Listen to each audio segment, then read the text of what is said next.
तो hi guys, welcome back to my video. तो finally बहुत कम टाइम बचा आपके नीट 2024 के लिए। तो फाइनली ये वीडियो नीट 2025 वाले देख रहे हैं, 4 वाले देख रहे हैं, दोनों के लिए काम में आने वाला है। ये मैंने वीडियो बनाया how to increase your 100 to 200 marks practically in your mock test without वो सारी एडवाइस जो मैं अपने पुराने वीडियोस में दे चुका हूँ कि अपनी प्रिपरेशन स्ट्रॉन्ग रखो, अपनी मेंटल हेल्थ नॉर्मल रखो। वो सारे पॉइंट्स जो मैंने आज तक मैंने मॉक टेस्ट पे 3-4 वीडियोस बनाए, बहुत बेस्ट वाले बनाए, वो सारे पॉइंट्स आप वहाँ जाके देख सकते हो। यहाँ पे मैं प्रैक्टिकली बताने वाला हूँ कि पेपर अटेम्प्ट करते वक्त और पेपर के बाद आपको क्या क्या चेंजेस करने चाहिए, जो मैं खुद भी अपनी पर्सनल बहुत ऐसा सोच के ऐसा बैठ के रिसर्च किया कि मैं क्या क्या करता था, क्या नहीं करता था, क्या अच्छे पॉइंट्स में बता सकता हूँ।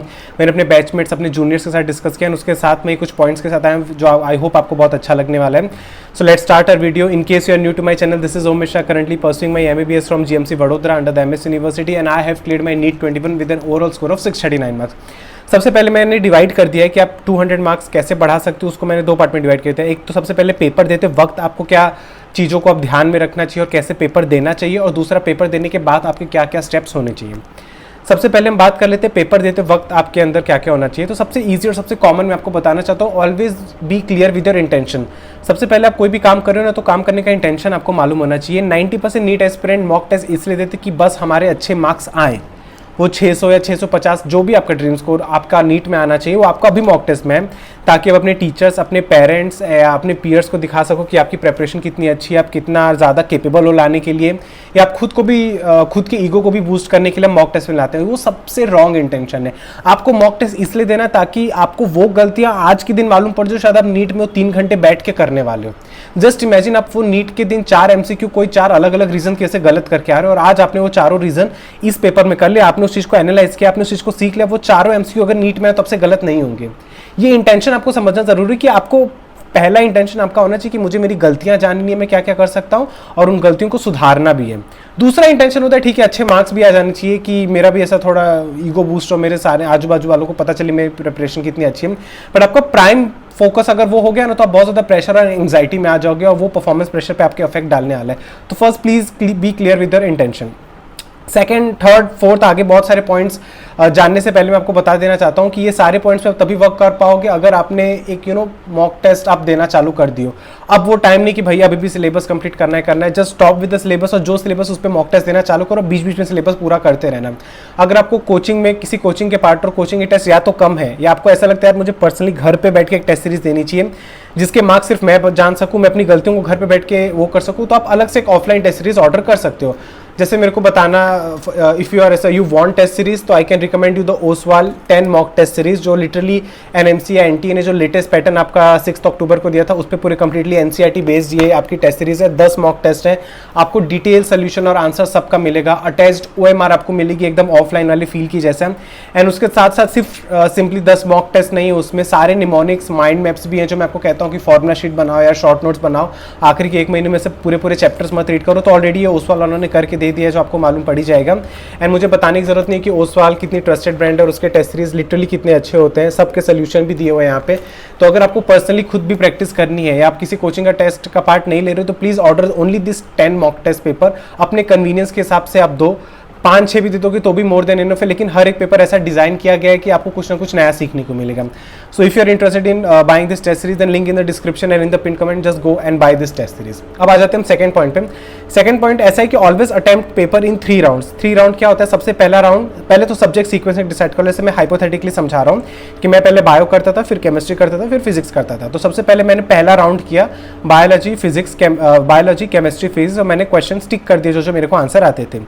फिर मैं राउंड 2 में जाऊंगा, वो क्वेश्चन जो मैंने छोड़े थे, जो थोड़े मीडियम थे, अब थोड़ा टाइम लग रहा है पर मैं उनको आराम से सॉल्व कर रहा हूँ। जैसे मेरा फर्स्ट और सेकंड राउंड हो गया बायोलॉजी, केमिस्ट्री, फिजिक्स, इतने पे मैं स्टॉप करके पहले OMR भर दूंगा। बिकॉज आपका कितना ज्यादा नॉलेज उस क्वेश्चन पेपर में वो कोई नहीं देखने वाला, अल्टीमेटली आपका वो OMR शीट ही सब डिसाइड करने वाला है। एंड हाइपोथेटिकली मान लो आप पूरा पेपर इतना सॉल्व करते चले गए कि आपको OMR भरने में इतना कम टाइम एंड में बचा और आपने उसमें कुछ गलती कर दी, वो बहुत प्रॉब्लमेटिक हो जाएगा। बिकॉज वो एकदम परफेक्ट लाइन है, single sheet of paper can decide your future this time. NEET की एग्जाम ऐसी है, तो आई वुड से कि अपना 70% आप अपना लोड कम कर लो कि अगर आपने फर्स्ट और सेकंड राउंड अच्छे से कर लिया पेपर का, और आपने जितने भी फर्स्ट और सेकंड राउंड में ऑलमोस्ट 70% ऑफ पेपर कंप्लीट कर लेगा, उसको आपने अपने OMR शीट पे अच्छे से फिलअप कर दिया रिलैक्स होकर शांति से। उसके बाद अब आप क्वेश्चन सॉल्व करो जो एकदम आपको टफ लग रहे थे, आप वो करे जो आपने थर्ड राउंड के लिए छोड़ा है, और उनका ऐसा करो कि जब एक सॉल्व करो तो तुरंत एक OMR में भर दो, दूसरा सॉल्व करो दूसरा OMR में भर दो, बिकॉज ऐसा रहेगा ना कि वो जो रैंडम क्वेश्चन रहेंगे जो आपने एकदम तीसरे एकदम लास्ट के लिए छोड़े थे, ऐसा सीक्वेंस में तो होंगे नहीं, तो एक क्वेश्चन सॉल्व करो, उसका आंसर आके आप श्योर हो कि हाँ इसका आंसर यही, तुरंत उसको OMR में भर दो, ठीक है। और बाकी फर्स्ट और सेकंड राउंड में पहले कलेक्टिवली क्वेश्चन पेपर पे टिक कर लो, फिर एक बार OMR भर लो, तो ऐसे कि आपका OMR भरने की जो टेंशन है वो भी आपकी डिवाइड हो गई और आप पेपर भी बहुत रिलैक्स तरीके से दे पाओगे। तो ये मेरा दूसरा पॉइंट था। तीसरा मेरा जो बहुत ही गोल्डन ऑप्शन है, मैं कहता हूं कि मैं खुद अप्लाई करता था लेकिन मैंने अपने वीडियोस में आज तक बोला नहीं, I don't know why, but एक बहुत अच्छा चीज है कि always rely on elimination of the options. आपको एक क्वेश्चन के 4 ऑप्शन दिए गए, वो 4 में से कोई एक करेक्ट आंसर है, ये आपको भी मालूम है, तो please apply the question. For example मैं बहुत अच्छा आपको एग्जांपल दे सकता हूं कि आप स्क्रीन पे देख सकते हो कि cardiac notch is present in which part of the lung, okay. तो सबसे पहले मैं एक मान रहा हूं कि एक बच्चा जिसको नहीं मालूम कि उसने कुछ भी कार्डियक नॉच के बारे में नहीं पढ़ा, जस्ट सिंपली वैसे आ गया नीट का पेपर देने और एक कार्डियक नॉच पे क्वेश्चन आ गया, तो अब इससे आप एलिमिनेशन ऑफ ऑप्शन से आराम से सॉल्व कर सकते हो। सबसे पहले तो कार्डियक नॉच से आपको दिमाग आ रहा है, कार्डियक नॉच किसी लंग पे तब भी आएगा जिस साइड हार्ट होगा। हार्ट कौन से साइड होता है, राइट या लेफ्ट, तो लेफ्ट साइड होगा। अब लेफ्ट में आप देख सकते हो तो राइट वाले जो दोनों ऑप्शन है वो आपके एलिमिनेट हो गया, बच्चे कौन से, वो 2 ऑप्शन जहां पे आपका लेफ्ट लंग दिया हुआ है। अब लेफ्ट में भी आपको सिलेक्ट करना है कि सुपीरियर लोब है कि इंफीरियर लोब है। अब आपको पता है लेफ्ट लंग में सुपीरियर लोब मैक्सिमम पार्ट होता है और इंफीरियर लोब पीछे वाला पार्ट होता है, तो यार हाई चांसेस है कि सुपीरियर लोब भी होगा, तो चलो मैं टिक कर देता हूँ, आंसर आपका करेक्ट हो गया। अब वहीं पे अब अगर एक नीट एस्पिरेंट जो बहुत ऐसा सही तरीके से स्मार्ट वर्क नहीं होगा ना, वो क्या करेगा, मेरे से क्वेश्चन आया नहीं, मुझसे सॉल्व नहीं हो रहा, मैं जा रहा हूँ कार्डियक नॉच पे पढ़ने, वो जाएगा 1-2 पेज कार्डियक नॉच पूरा पढ़ डालेगा। क्या आप लिटरली बताओ क्या इस पे 1-2 पेज कार्डियक नॉच के बारे में पढ़ने की जरूरत थी? आप मानते हो ये आउट ऑफ एनसीईआरटी क्वेश्चन है, अगर आपको लग भी रहा है तो क्या आपको पढ़ने की जरूरत थी? सिंपल आप एलिमिनेशन ऑफ ऑप्शन थोड़ा कॉमन सेंस से भी सॉल्व कर सकते थे। ये सबसे इजीएस्ट एग्जांपल है मेरे पॉइंट को प्रूव करने का।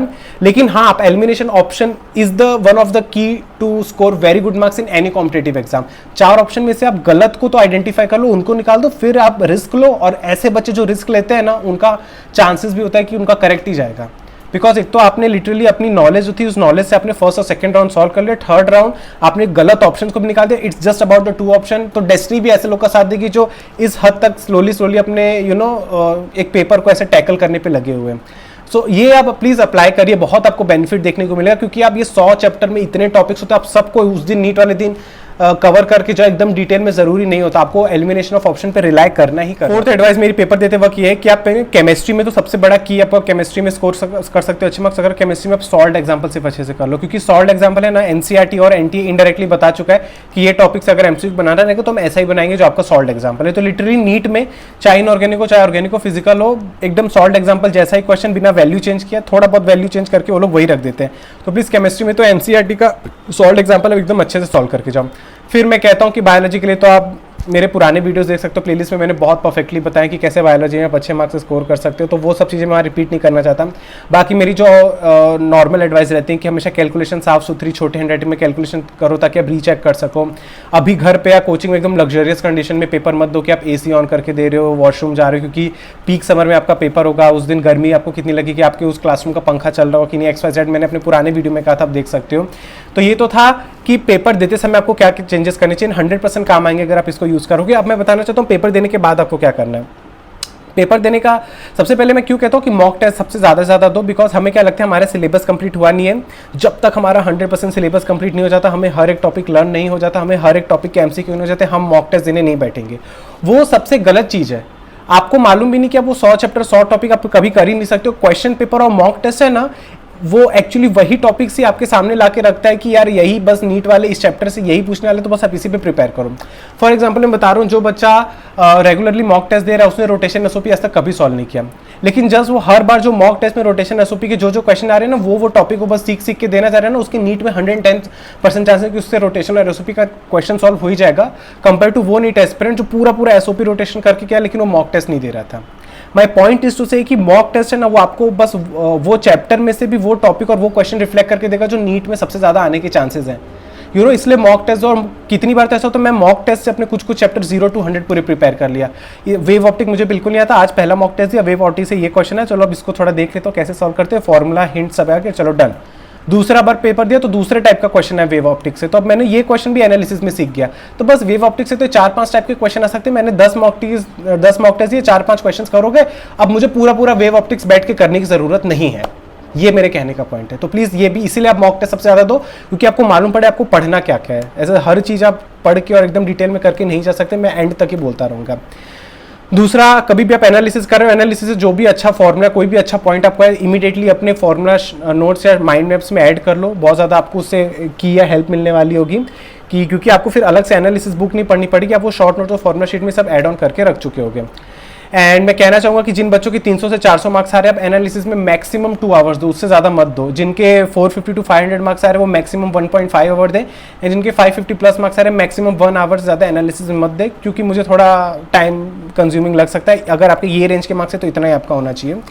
एंड एक अनोखी रिवीजन स्ट्रेटेजी भी मैंने लगाई कि आपका देखा जाए तो 3 सब्जेक्ट हैं और तीनों में 11-12 है, तो इन शॉर्ट आपके 6 सब्जेक्ट हो जाए, physics 11th, physics 12th, biology 11th, biology 12th and chemistry 11th, chemistry 12th। तो आप रिवीजन में भी ऐसा कर सकते हो कि आप एक वीक में 7 दिन होते हैं, 7वें दिन तो आप टेस्ट देने वाले हो और 6 दिन आपको रिवीजन कैसे करना है। अगर आपको करने का मन कर रहा हो तो आप ऐसा कर सकते हो, आज मंडे को मैं 11th फिजिक्स रिवाइज करूंगा, ट्यूसडे को मैं 12th फिजिक्स रिवाइज करूंगा, आज फिर मैं वेडनेसडे को अपना बायोलॉजी 11th रिवाइज करूंगा। ऐसे 6 सब्जेक्ट आप 6 दिन का ऐसे वीकली अपना एक रिवीजन टाइम टेबल बना सकते हो। एक एडवाइस है, जिनको एक सूट कर जाए वेल एंड गुड, अदरवाइज आपने अपना कुछ बना लिया है तो it's completely fine. So I hope this was the video that आपको कुछ हेल्प मिली होगी। So if you are still interested in the mock test book, तो link in the description, in the pin comment, आप जाइए, खरीदिए, खुद की सेल्फ प्रैक्टिस कीजिए, खुद की कमियां निकालें, ताकि नीट वाले दिन कोई भी पछतावा ना हो यार थोड़ा और टेस्ट दे दिया होता। Till then take care and bye bye, मिलते हैं अपने अगले वीडियो में।